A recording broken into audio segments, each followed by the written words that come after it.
Look at this chart right here. This is a coin market cap on April 16th of 2023. Look at the price of Bitcoin. The same price as it is today, right? I mean, you can look at Bitcoin. It's at 30,200. Here it is, 30,300. But look at where Ethereum was. It was at 2,100. Look at where Cardano was, 45 cents. Doge was at 9 cents. Polygon was at 118. Solana, $25. Where are all those altcoins today, right? They're much lower than that. I mean, we can just take a quick look. You can go look at ADA's at 27 cents. Polkadot's less than $5. Avalanche is at $12. Solana's at $16. And Matic is at 62 cents. So a lot of it, in my opinion, has been a rotation of capital, right? It's just been a rotation from higher risk plays to lower risk plays. And you can also visualize it this way. I track the total market cap. You know, we've mostly been going sideways, right? The total market cap with some deviations by a couple $100 billion here or there. It's been mostly going sideways for, 8 months now. Why is that? It's because it's just a rotation of capital from high risk to low risk. Bitcoin is going up now, hovering around the 30K level again, while some altcoins are getting absolutely destroyed. And there's a real reason for that, which may not be what you think. It's not Gary Gensler, the SEC, or even Bitcoin ETFs. Bitcoin's rally may be ending soon as well. Check out Benjamin Cowan's explanation on the Bitcoin dominance chart and his price predictions. I mean, so normally when the dominance breaks the range high, like it has right now, can you see my screen right now? Yes. Yeah, so normally when it breaks the range high, it signals that a correction is on the horizon. It doesn't have to happen immediately, but if you were to look at just this 49% level, so if we just grab this wick right here, breaking this 49% level was a very important level for the Bitcoin dominance to break. And the reason that's the case is because normally when the dominance sort of breaks the range high, that signifies near the end of the Bitcoin USD rally. If you were to overlay the price of Bitcoin USD on the dominance chart, you'll often find that it's where the dominance breaks the range high that can often mark sort of the top, or at least near the top of that rally. It happened in 2018, and it also, of course, happened in 2019 as well. You can see there was a range high back over here. Once we broke it in June of 2019 at around 62%, that also more or less marked the top of that rally in 2019 as well. So I do think there's a case to be made that the liquidity from the altcoin market has been fueling this rally by Bitcoin for the better part of half a year. But at some point, there's just not going to be sufficient liquidity from the altcoin market to continue to sustain the price of Bitcoin. That's not to say that Bitcoin can't go up anymore. It could. It's just that at some point, I think during the pre-halving year, we will reach a point where there's just no longer sufficient liquidity from the altcoin market to sustain the valuation of Bitcoin USD. The dominance rallies can go, the dominance can rally whether Bitcoin goes up or down. And there's actually an interesting thing that happened over here in 2018. The dominance rally started at 39% and it went to 62%. But it was around that 51 to 52% level that marked the inflection point on Bitcoin USD. So we went from 39 to 52 or so on a rally, but the dominance continued to go up even when the Bitcoin price actually saw about a 25% correction. So a 25% correction today would get Bitcoin back to around $23,000 or so. And I mean, that might not sound like a lot, but if something like that were to happen, it would be quite detrimental to the altcoin market. And you'll find the similarities to today as well. I mean, the dominance rally started at 39%, and has gone up to about that 51, 52% level. And as far as I can tell, there's plenty of momentum for the dominance to continue closer to that 60% threshold. Why is dominance so low? There's a couple reasons for that. One is there's just been a lot more liquidity in this time around, courtesy of the Federal Reserve printing $6 trillion. So I mean, I think that's one reason. But another reason is actually the stablecoin market. So the stablecoin market cap is about 100, just over 100 billion, maybe about 115 billion, which represents approximately 10% of the overall cryptocurrency market capitalization. If you were to go over and look at the dominance, excluding stablecoins, which is what this chart is showing, you can see that the dominance is already above 56%. So there's a big difference between the dominance including stablecoins and the dominance excluding stablecoins. So when you look at it like this, you can also see that it recently broke its range high from 2022. and is at levels that really we haven't seen since April of 2021. By putting this in perspective, the Bitcoin dominance chart follows what's happening with Bitcoin against altcoins. As Bitcoin goes up, most retail investors move liquidity from riskier assets to safer ones. This will lead to massive changes in the markets. I think that the SEC stuff is more or less the narrative that will go along with the price action. But I think the more important aspect of it is it's more so a function of just lower liquidity. And I mean, when you have a lot of liquidity pumped into the markets back in 2020, the higher risk stuff like the cryptocurrency market, the altcoin market, that can go up quite quickly. When you take that away, that market is one of the first markets to get hit. So of course the narrative will be that it's a black swan related to the SEC. But my argument has been for over a year now that as liquidity dries up, the altcoin market will lose valuation not only on their USD pairs but also their Bitcoin pairs. I do think there will be some cryptocurrencies that will survive whatever the SEC does. Also, too, David, we have to remember that every cycle, even last cycle when the SEC wasn't even that interested, we still saw thousands of altcoins die out, and it was more so not because of the SEC. It was just because they provided little to no value.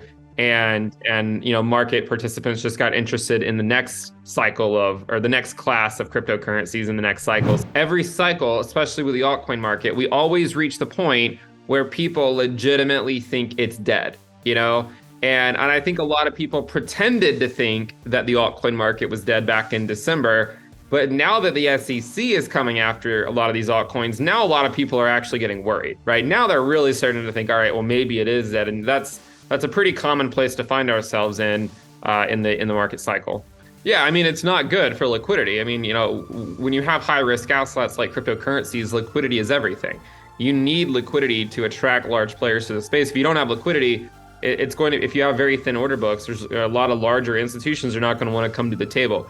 So certainly in the short term, it's trending in the wrong direction, though it's that exact fear that a lot of people are starting to fall into now that will likely cause them to be the capitulation candle in the altcoin market. And that's normally when you want to come in and scoop a lot of the altcoins up. I don't think we're there yet, to be clear. I still think that we have a ways to go, mainly because I think that the dominance needs to continue this rally for at least a few more months. But maybe by the end of the year or so, the altcoin market will have we'll have gone through a lot of the fear and a lot of these delistings that we're seeing. And then by that point, hopefully we can start to turn things back around. Ben even further explains why Bitcoin is going up and thinks that the second half of 2023 will drag Bitcoin down. This is his prediction for the rest of 2023. The narrative, so price does not follow narrative. The narrative will always follow the price. So, if large institutions are interested in Bitcoin, they would have been buying 6 months ago. It's not like they're just now coming in to buy or at least showing any interest, right? So I think that's a narrative that a lot of people might fall into. I think the real narrative is more so just it's a rotation of capital from the altcoin market to Bitcoin, and that's more or less where we are now. Whether they get approved or not is a different story. And I mean, I think long term, right? Long term, certainly having ETFs by these institutions would be long-term bullish for Bitcoin. At least I would think that it would be. But in the short term, I don't really think it matters at all. I mean, so we've gone to around 31,400, I believe, something like that. When we started this year, my high-end target and not even to say that we're going to get there, but I thought that the highest it would go really this year would be around $35,000. And it was a very dubious way that I came to that number. It was basically just looking at the time weighted average let me fix that. So I was looking at just the average of 2015 and 2019 year-to-date ROI and sort of just overlaying where we are. And if you actually look at the light blue line, this is the 2023 year-to-date ROI. And then the dark blue line is the average of 2015 and 2019. So you can see it's actually playing out fairly close to what we normally see in pre-halving years. My general guess is that Bitcoin will go through, whether it could already be going through it, right? Some type of a topping process. where the rally gets faded in the second half of the year. And we are getting pretty close to the point where we've spent about half the year going up, right? I mean, we're now looking at about 5 months. Out of the first 6 months of the year, 5 of them have been green. In 2019, out of the first 6 months of the year, 5 of them were green as well. And in 2015, you'll also find about half green, half red. So my guess is that, in the short term, it's really hard to say if Bitcoin can push a little bit higher. Again, my high-end target would be 35K if it can make it there. But I'll tell you this, David, if Bitcoin goes to 35, it's not good for the altcoin market, because the altcoin market will likely just continue to get wrecked on their Bitcoin pairs. And then at some point, Bitcoin, would need to come back down. I think it would have to retrace some of this move like it normally does in the pre-halving year. And then at that point, the altcoin market goes down quite a bit more, and the dominance continues to go up. So, I mean, in the short term, it's nice to at least see that Bitcoin held the line here. But again, the reason why I think this is not new money coming into the space is because if you were to switch this over to, say, the altcoin market, Total 3, which again is everything besides Bitcoin and Ethereum, you can see that it's actually below its 20-week SMA, right? So there's a very big difference between what was going on in 2020 when Total 3 was trending up with Bitcoin and what's going on today where Total 3 is trending down while Bitcoin is putting in new yearly highs. And you can actually draw the same conclusion from the last pre-halving year as well. Look at this, Total 3, the altcoin market, dropped below its 20-week SMA back in July of 2019. Whereas Bitcoin did not drop below its 20-week SMA until September, right? So Bitcoin was able to hold up here for about 2.5 months longer than the altcoin market was able to. So Total 3 told us 2.5 months before Bitcoin did that it was actually, that the market was getting weak, right? But it took Bitcoin an extra 2.5 months to fall back down. And I think that was just because all that liquidity was getting absorbed by Bitcoin from the altcoin market. I still think we're in that phase right now. And Ben even further analyzes the YouTube channel's growth of new viewers and subscribers if this explanation doesn't give you a clear view of what's happening with Bitcoin and altcoins due to the lack of liquidity. Why is this important?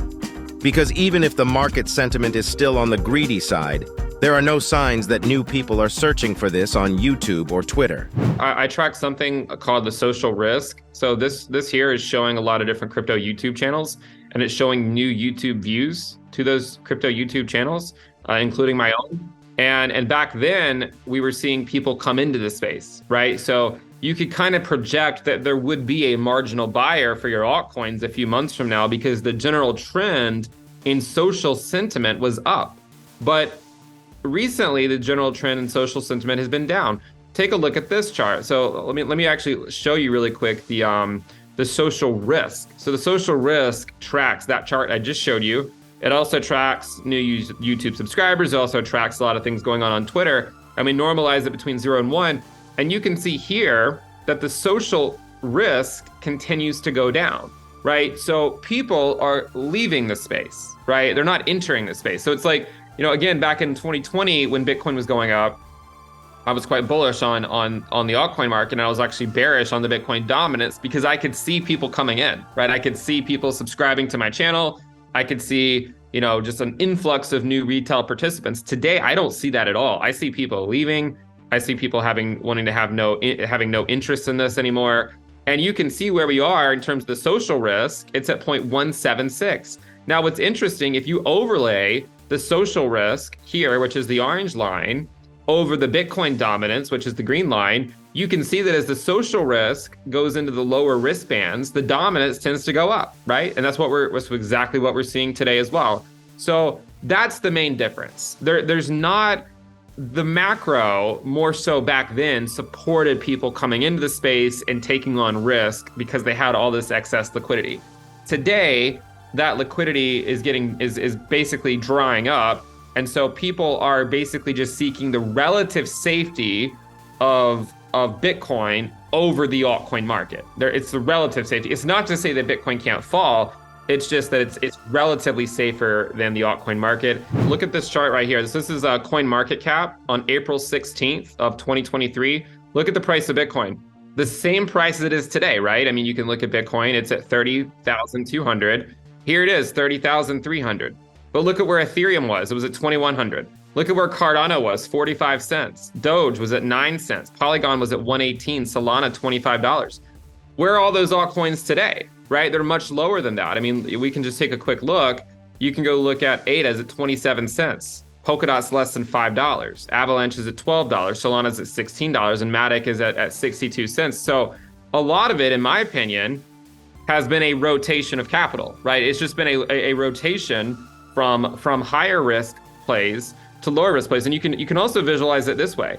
I track the total market cap. You know, we've mostly been going sideways, right? The total market cap, with some deviations by a couple $100 billion here or there. It's been mostly going sideways for, 8 months now. Why is that? It's because it's just a rotation of capital from high risk to low risk. And to me, it doesn't really represent a lot of new. I'm not saying that no new money is coming in, right? I mean, I'm sure some new money is coming, especially the diehard crypto fanatics that just DCA money in. Like, that's still probably coming in. But I don't think you're seeing an influx of a lot of new retail participants. And I think that's quite easily visualized by just looking at things like new YouTube views, or just look at new YouTube subscribers to these crypto YouTube channels, right? It is basically non-existent right now. So again, I think it's a rotation of capital more than anything else. Michael Saylor also explained recently why everyone is moving back to Bitcoin and why the price is changing to 20 or even 30x soon. Watch it here and let us know your thoughts in the comments section.